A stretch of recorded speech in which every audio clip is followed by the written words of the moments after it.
All righty, you guys, welcome back. We are on week 6 for the final project. Um, I am literally getting this knocked out this week. I have a very, very busy week. So it's Monday. I typically don't even get to start my homework until like Tuesday, but I didn't go to work today. So I'm like, let me go ahead and just knock out all of my homework possible. So we're going to go ahead and get started with the um, part 6 to the final project. And we have 3 more weeks after this, and my course will be completed, and I will be submitting my final project. So I just want to say thank you guys so much, seriously, for tuning into these videos of me constructing this circuit board. I've been learning a lot. It's been super fun being able to be hands on, going into this new career field that I'm choosing. Not gonna lie, it's definitely intimidating, but you know, life isn't easy. Things will be intimidating, and you pretty much just have to put your best foot forward, which is what I feel like I've been doing since the beginning of last month when school started for me. So let's go ahead and get it cracking. Let's get it. Before you get started on this part of the project, make sure you've downloaded the Ooh. project guide, Oh. where you will have the circuit schematic for how to create your automated light to your smart home system, and you will also have your code. To add our automated light to our smart home security system, we're going to be building off of where we last left off in Module 5, where we added the ultrasonic sensor Yep. and the buzzer. Yep. So to begin, make sure that you've unplugged the power from the mega board Ain't and nothing that you plugged up. collect all the parts that you need in order to build this part of the project. I got my parts. First, you're going to need the 10K resistor. Now your kit comes with the resistors labeled at the That edges. focus. So what you're going to do is you're just going to pull off one of the resistors in the film, and I recommend that you trim the ends so it's easier to work with. Yeah. And I've already done this so that you can see, you can trim the edges. And remember, a resistor is it is not polarized, unlike the LED. So Mm-hmm. the LED has the short end, which is negative, and the long end, which is positive. Mm-hmm.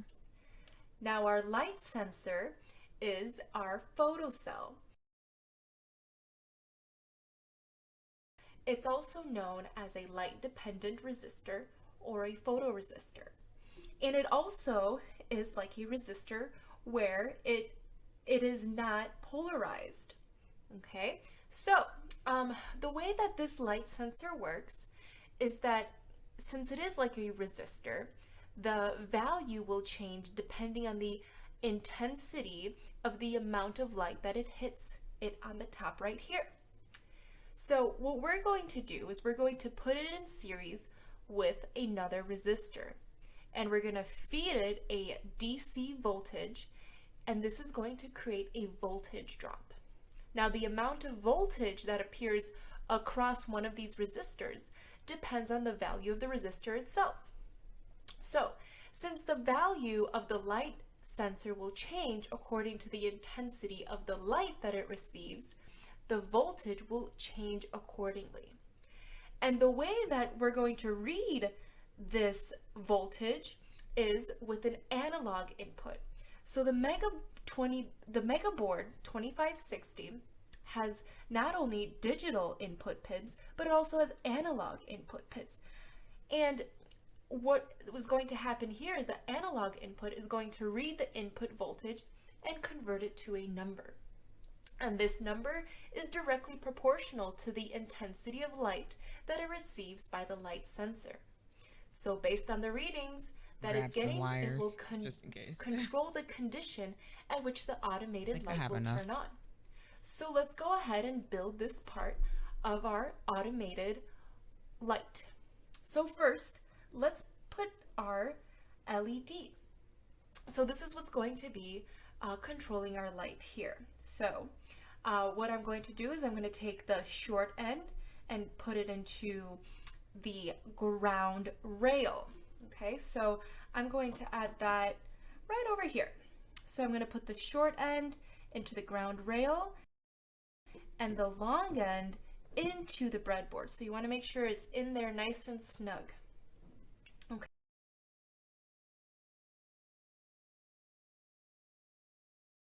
Okay.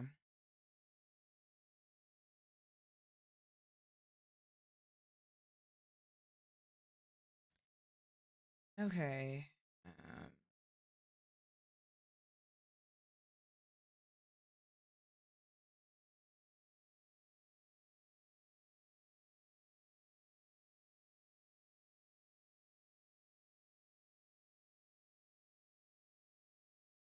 All right.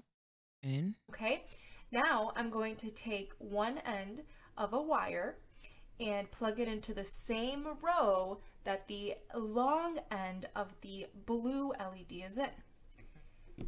And the other end is going to go to pin number 6. So that's right over here. So many wires. Okay.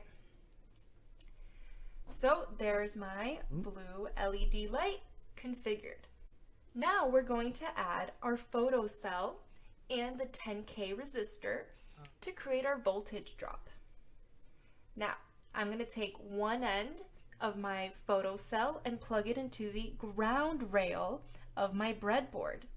And then I'm going to put the other end into the breadboard.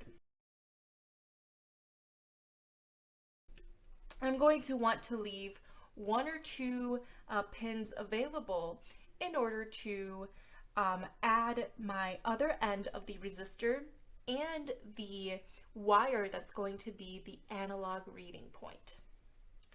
All right, so please do pay attention to the way that your rails are positioned. So your breadboard may be flipped such that the negative ground rail is facing closer to you as opposed to mine where the power rail is facing closer to me. Just be sure that you're putting in the one end of the terminal of the photo cell into the ground rail. You guys really can't see. Now I'm going to take my resistor and I'm going to put one end into the power rail and the other into the same row that the photo cell is in. Okay, and in between I have one pin available, so I'm going to put one end of the wire. I think I cut mine. I think I cut this one way too short. Let me see. I have another one. Let me see if I can just finagle. Yeah, because I need one to go to the power.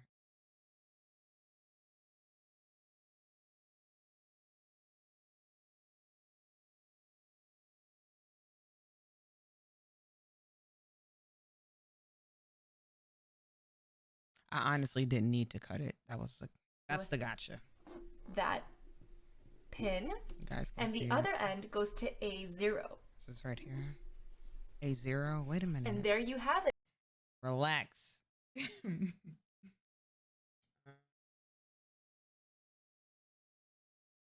I can't even. I don't have a cord that even reaches over there. Or may or may not be. Should I?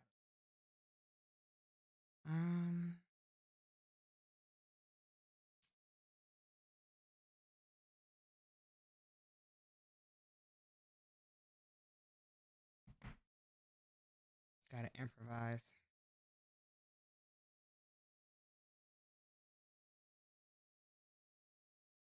All right, it's gonna use smaller cords.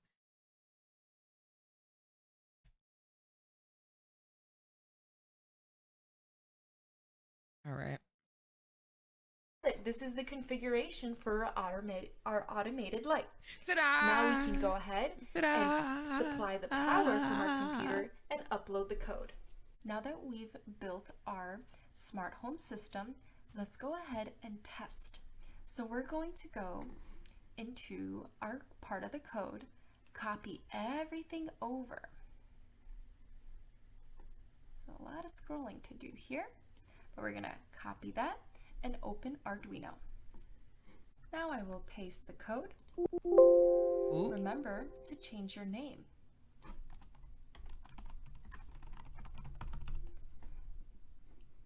Ensure that you have the correct board and port selected.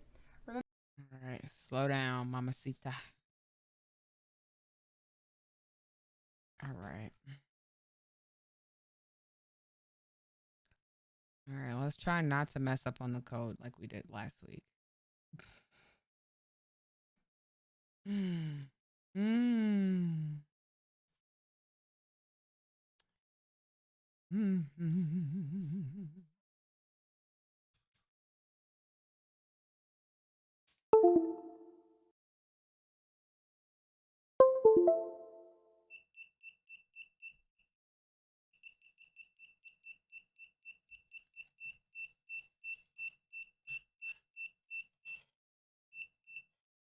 Stop beeping.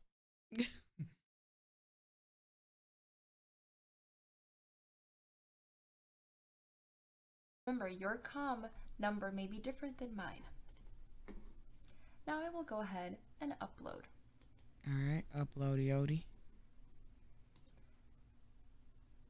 Once my code is uploaded, I can go ahead and test the automated system.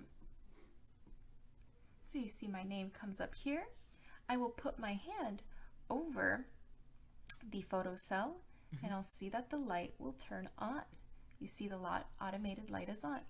Now I'm going to move my hand closer.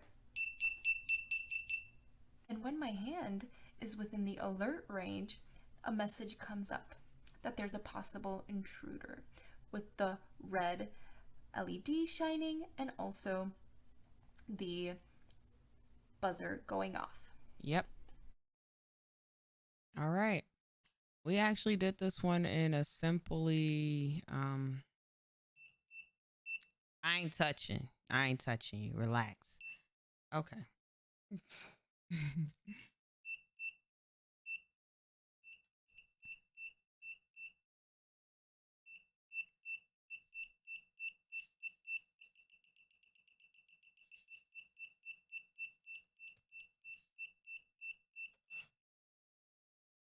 This thing is so touchy.